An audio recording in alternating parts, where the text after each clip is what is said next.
Hello, I'm Destiny Redding, and I'm going to be talking to you today about volunteerism.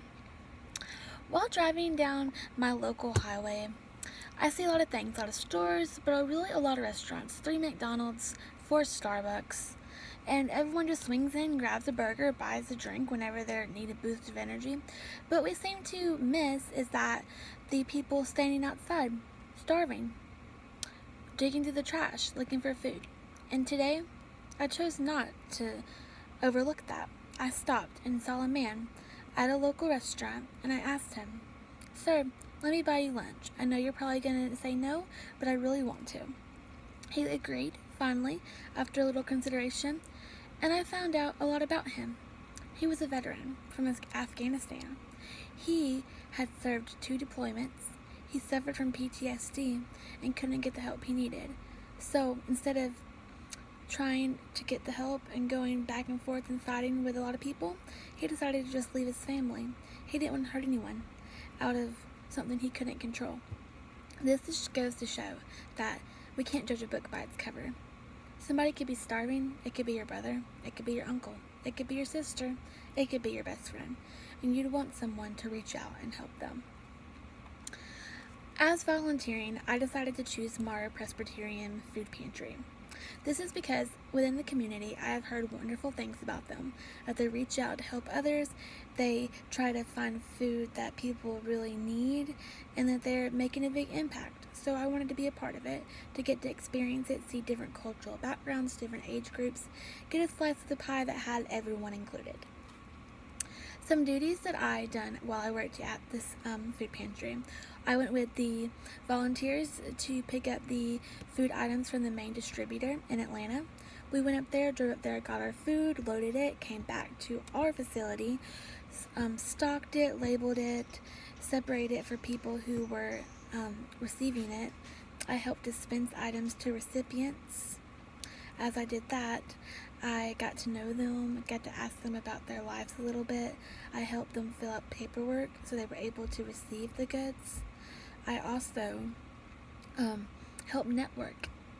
I helped spread awareness via Facebook, social media, helped bring more people in and find more people who would sponsor us to help us keep giving back to our community, which was a wonderful experience, if I say so myself. What I've learned about myself is that I can blossom into a leader. I was once a shy girl who was scared to stand up for what she believed in. I let people overlook me. I wouldn't say ideas I had. And this has showed me that while you have a chance, you should step up. A lot of people are in situations where they can't. They can't step up. They can't speak for themselves. But I can. And this has molded me into a person who wants to speak up, who wants to make a difference, because volunteering can take a few hours of the day, but you could save someone's life. If you're in high school on the weekends, instead of, binge watching Netflix till 4 o'clock in the morning or scrolling for some social media, you could go out and make a difference. You could honestly be the difference in life or death for someone who's starving. What I've learned about giving back is simply that I can be a leader, I can volunteer, connect with my community. I've learned how to grow into someone that I didn't know I could be. And also that other people can help you out as well.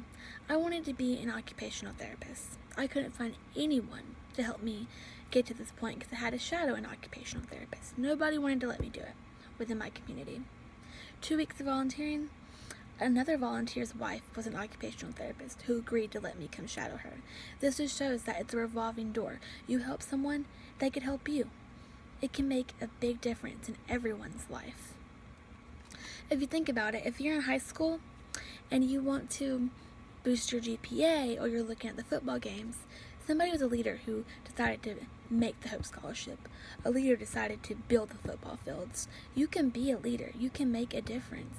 That's simply why scholarships, for example, they want you to volunteer to earn the scholarships. They want to know that you've exposed to the livelihood of people in your community, that you know how to give back, that you can form leadership skills, and that you can be someone that others admire.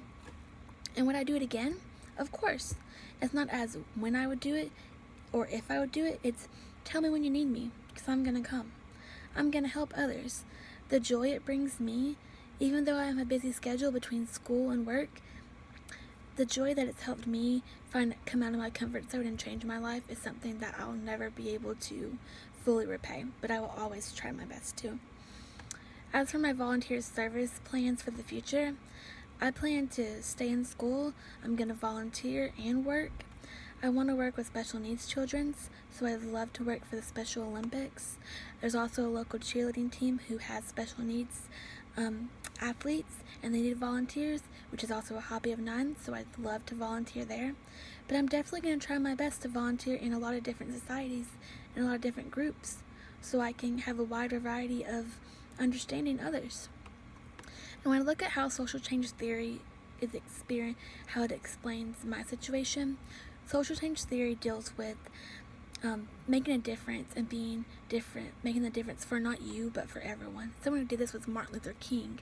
Another person's Rosa Parks.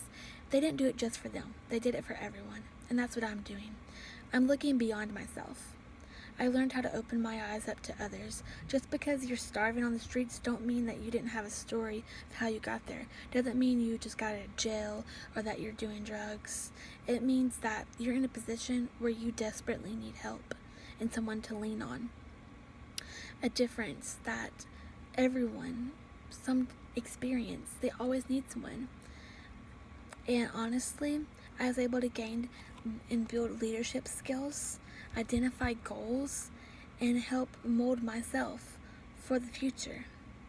So if you're looking at this video wondering, oh, I don't want to do that, or I don't need to do that, yes, you do. You truly do. Because volunteering isn't simply for you, it's for everyone. And if your mother's in that position, or your children in that position, and they need the help, you would want someone to help them. And once you have helped others, you truly will see what it's like to grow as a leader. You'll be able to evaluate situations, and you'll be able to make the best of your family and anyone else you may care about.